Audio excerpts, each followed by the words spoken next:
Lots of helicopter action out there today.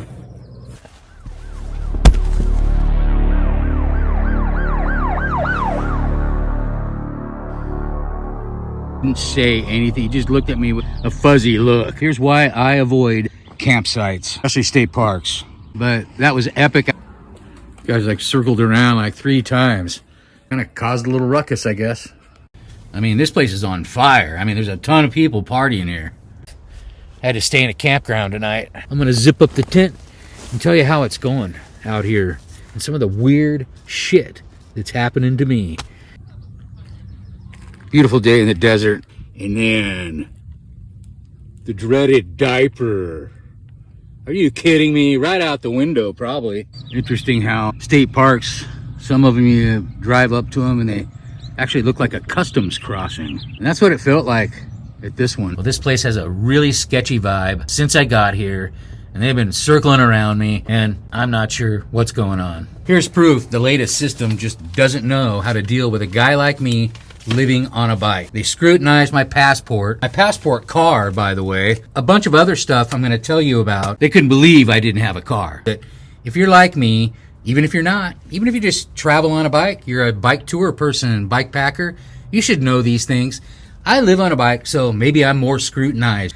They scrutinized me for not having a car, not having an address, and not having state ID. Now, one of the things is, I'll tell you right away, it's a state park. And I was up behind that state park traveling the ridge in and off the line. I stealth camped back in there. I didn't think I was on state property. Then I decided I really would like to get down and just, stay somewhere civilized for a couple days, maybe the campground that's off in the horizon, and there's a lake there. So I thought, well, I'll look at the campsite online and check it out. And I booked one of those sites, and I went back down to the gates where you see here and tried to check in when they were open in the morning. Now, I've never had this happen, and I've been touring for years and staying in state parks. So I get up there. Now, granted, they don't know I've been like stealth camping in the back, and I wasn't really necessarily staying on their property. The helicopter was flying around a little bit. The guy said, okay, what's your number there? And he looked at me, he goes, you're staying here? And I go, yeah, staying at camp, 435. And he goes, well, I don't think you can stay on a bike there. And I go, yeah, it's a campsite. It's not one with electricity and water. There's a shared water, just normal thing. Like, I don't want to stay in a walk-in site. I want to stay in my own site with a campfire pit and all that. And I do it all the time. A lot of us do. And he said, no, you can't rent that one. I said, well, I've paid for it already, and I'm pretty sure I can do this.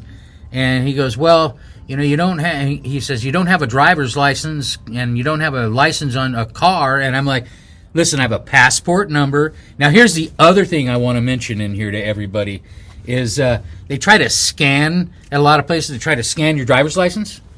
Even like a Motel 6. Nothing better than a Motel 6. They don't do that. But motels, these weird things like these cheap places.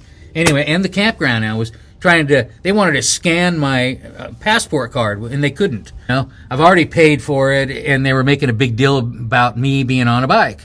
And I said, please get somebody down here. Conveniently enough, right across the way in the big parking lot is just the whole facility where they all, the offices, main offices right down there.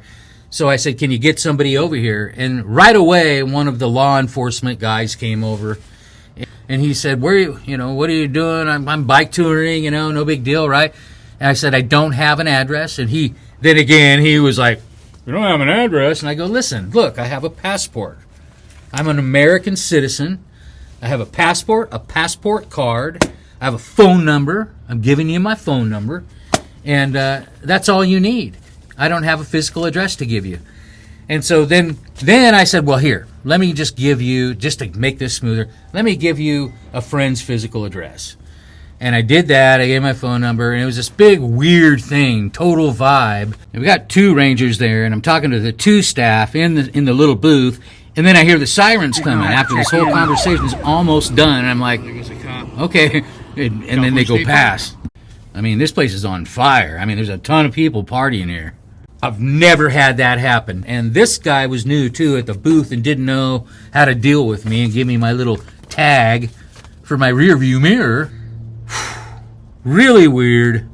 Bizarre. Oh, yeah, it's pretty wild. Please like and subscribe. As we get further and further away from these places, I'll tell you where they were. But right now, I want to stay clean on that and not make anyone mad. Thanks for watching.